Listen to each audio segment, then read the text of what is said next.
Muito bem, vamos iniciar mais uma aula. Nas aulas anteriores, nós já conversamos bastante sobre as sinapses e nós vamos continuar falando sobre elas. É um assunto extenso, mas realmente apaixonante, pelo menos eu gosto muito. Dessa vez, nós vamos falar sobre algo interessante, que é sobre um autor, um teórico muito importante. Você gosta de neurociência e está aqui para aprender sobre isso, não é mesmo? Mas você já ouviu falar de Sir Charles Sherrington? Você provavelmente já ouviu falar de sinapses, não é mesmo?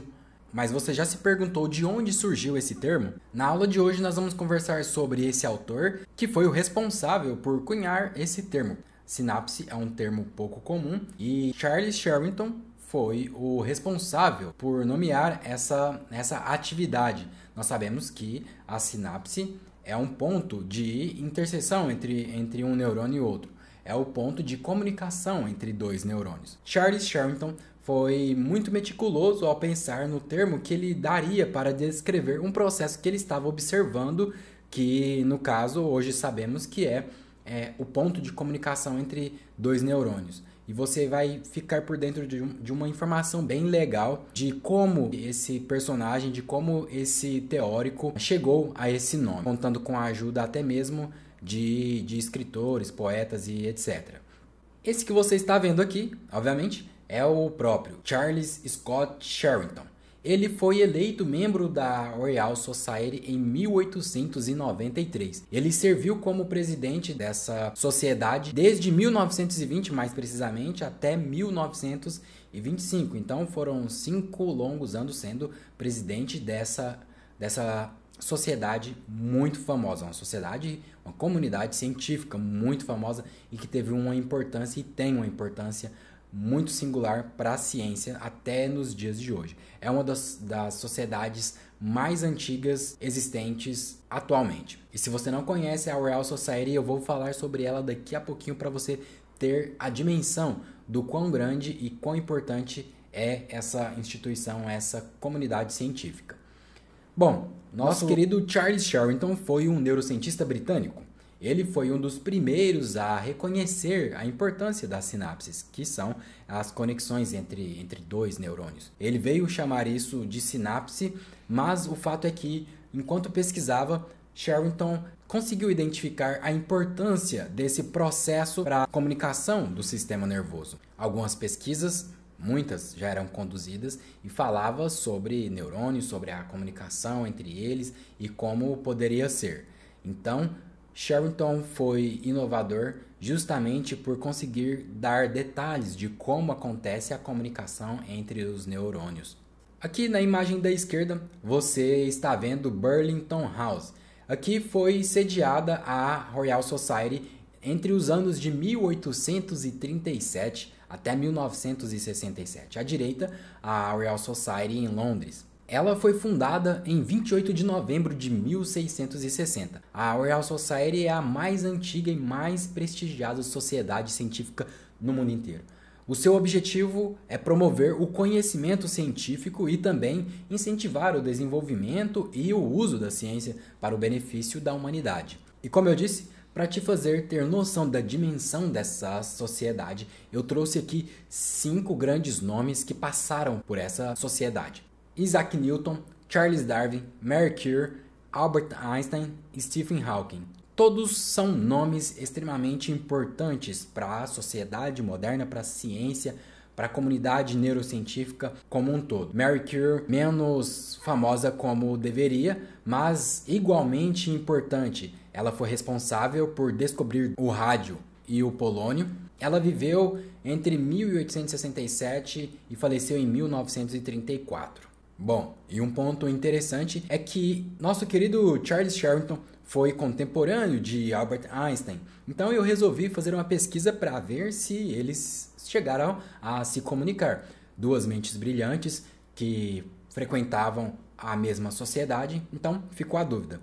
O fato é que eu não consegui encontrar uma informação tão fidedigna e eu não sei dizer com certeza se essa informação é de fato verdade ou não. Mas o que eu fiz foi perguntar para a inteligência artificial sobre esses 2 grandes autores teóricos da ciência. E o que eu encontrei foi que eles trocaram sim uma carta foi uma carta breve. Sherrington enviou uma carta para Albert Einstein e Einstein respondeu. Foi um diálogo simples em que Sherrington demonstrou o seu interesse pela pesquisa de Einstein e ele parabenizou Albert Einstein pelas suas pesquisas, pelo que ele vinha publicando, e ele enviou essa carta e recebeu ela de volta. Einstein disse nessa carta que ficou contente em saber do interesse de Sherrington pela sua pesquisa e disse que eles deveriam se encontrar. Mas, de acordo com a inteligência artificial, eu procurei no Bard e no ChatGPT, eles não chegaram de fato a se encontrar e outras cartas não foram descobertas. Se eles se comunicaram outras vezes, não é do nosso conhecimento. Aqui, algo muito legal. Olha só essa preciosidade. Em 1897, Sherrington publicou um livro chamado The Integrative Action of the Nervous System.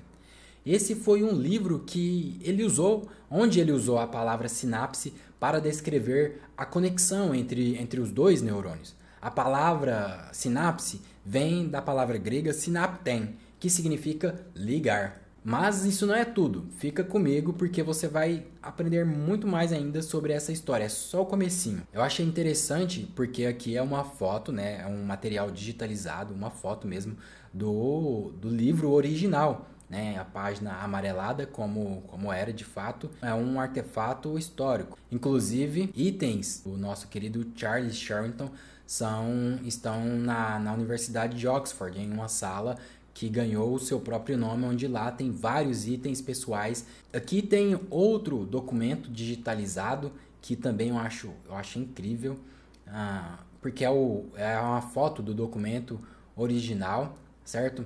Ele não foi o primeiro cientista a descrever a sinapse. O conceito de sinapse já havia sido proposto por outros cientistas, mas acontece que Sherrington foi o primeiro a usar a palavra em si, sinapse, para descrever um processo que acontecia entre duas células nervosas. E aqui, uma longa linha do tempo, o nosso amigo viveu bastante. Ele nasceu em 1857, em 29 de novembro, em Islington, Londres, e faleceu em 1952. Eu não vou conversar com você exatamente sobre toda essa trajetória longa do nosso querido Charles Sherrington, mas a gente vai conversar um pouquinho sobre alguns pontos que eu achei interessante, porque a neurociência é uma ciência multidisciplinar. Sherrington era fisiologista, por exemplo, ganhou o prêmio Nobel, e vários outros autores eram fisiologistas, farmacologistas, psicólogos e por aí vai. Então, eu acho importante o conhecimento da vida e das obras desses autores. Assim, a gente consegue se inspirar, além de guardar informações úteis para quem sabe novos insights acerca do funcionamento do cérebro, não é mesmo? Você vai ver nas próximas aulas que um teórico muito importante também, ele teve uma ideia 17 anos atrás. Em determinado momento, ele teve um sonho que levou ele ao prêmio Nobel. Ele fez um experimento que ele sonhou e conquistou o prêmio Nobel a partir da pesquisa que ele desenvolveu. Então, pequenas ideias que se aglutinam em um determinado momento podem fornecer insights importantes. Vamos dar uma olhadinha aqui na nossa linha do tempo. Bom, eu vou deixar esse material em PDF para que você tenha acesso. Essa imagem eu não consegui dar um zoom, mas enquanto eu edito, eu vou deixar a imagem focada para você conseguir identificar os pontos que eu estiver percorrendo, certo? Como eu disse, Sherrington nasceu em 1857. Ele nasceu em Islington, Londres, em 27 de novembro. Em 1871, ele se mudou para Ipswich. E em 1876, ele entrou na St. Thomas Hospital, em Londres, como um aluno perpétuo.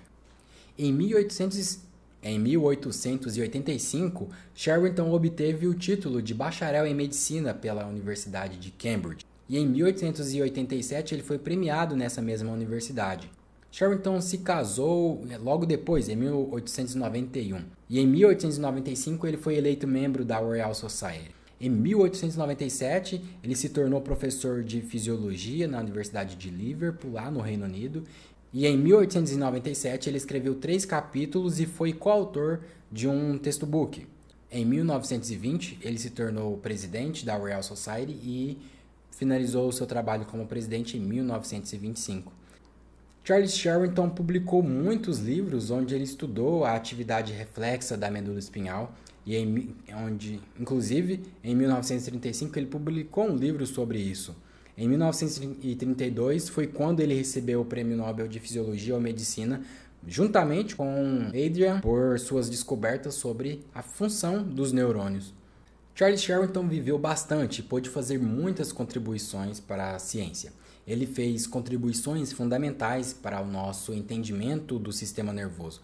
A compreensão do sistema nervoso que nós temos hoje se deve em muito devido às suas descobertas, aos seus estudos. Ele também demonstrou a importância da inibição no controle do movimento. Ele foi capaz de demonstrar que o movimento ele não necessariamente precisa apenas de um estímulo para que ocorra, ele precisa também da inibição de outros músculos, e foi Charles Sherrington que demonstrou isso. Em reconhecimento a esses trabalhos é que veio o Prêmio Nobel.